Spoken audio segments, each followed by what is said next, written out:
procedure. Pero sa akin, yung basic na binulsa ba ni Vice President Sara yung halimbawa 9 times na 25,000 pesos na tanggap ng isang superintendent. So sa akin ang bottom line, binigyan naman doon sa mga kinaukulan. Kaya lang, hindi naman pare-pareho yung pagka-distribute. Well, discretion naman yon ng head of agency kung inakala niya na yung mga napili lang nila, yun yung hindi naman out of favoritism.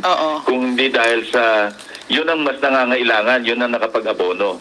Pero meron na rin tayo sa national budget, tatandaan ko, in-increase nga namin yan, yung chalk allowance, tapos yung kasi nakakawa rin mga teachers natin talaga. Dahil sila nag-aabono ng pambili ng chalk, ng eraser, ng kung ano-ano pa. Okay. Sa pagbabalik nyo sa Senado, pagtutuunan nyo ba ng pansin itong confidential and intelligence funds na ito? Because this runs in the billion.